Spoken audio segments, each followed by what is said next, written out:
A microscopic movie by a friend of mine, Patrick Hickey. And before he produced this movie, we didn't understand that these nuclei within the cells can flow as bundles. These are called comet nuclei. There can be more than hundreds of nuclei per cell, especially at the tips. And so as the mycelium grows out, the green fluorescent dots there are nuclei, and the nuclei stream to the very tips of the mycelium.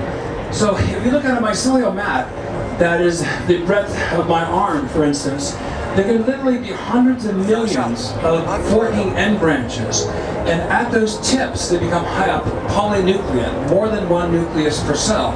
Typically, these mycelium has 2 nuclei per cell, but when the mycelium is growing at the tips, there's hundreds of nuclei.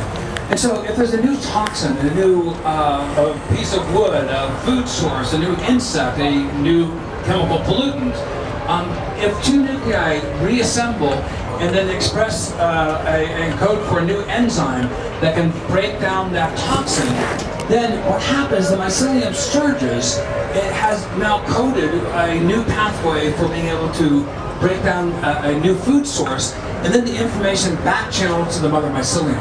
So these are self-learning membranes, and this is what gives them enormous advantages.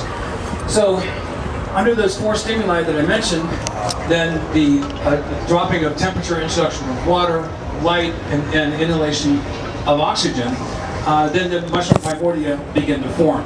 And so the primordia then emerge from the bed of mycelium literally in several minutes. And also the mycelium at this stage is also polynucleate. So there's hundreds of nuclei at the cells. The mushrooms form in almost their true state microscopically. And so if there's a damage from a razor or something like that, the mushroom will come up malformed. So very quickly the mycelium then switches into fruit body or mushroom formation.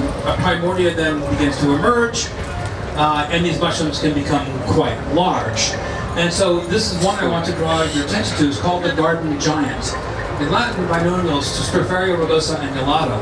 And this is my son holding when he was younger, and this is about a 3-pound specimen.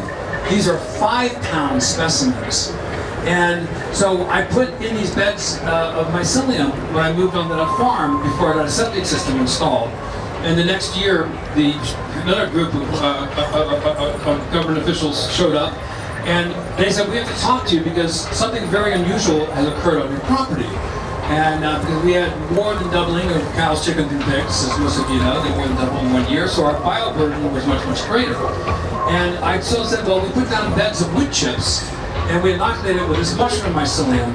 And they came to me and they said, well, you have very unusual, something very unusual happening. You were a source of E. coli pollution going into Schuylkill Inlet where we live. But now you have more than a 100-fold reduction in E. coli. And I went, wow, that's very interesting. And that was the birth of microfiltration. So basically we take wood chips, we add mycelium, lots of things occur, but ultimately we create soil. So these fungi are the grand molecular disassemblers that measure the soil magicians. They generate soil, and the worms love mycelium. They're extremely mycophagous. They eat fungi. So after many years, this led to an Environmental Protection Agency grant. We received a phase 1 grant for $80,000. We tested 12 different species, and we found, of all the 12 species that we tested, this is just this last year, of the 12 species that we tested, the most significant one was the garden giant mushroom that had a 20%, if we read backwards, a 20% reduction of E. coli per 2/3 of a cubic foot of mycelium.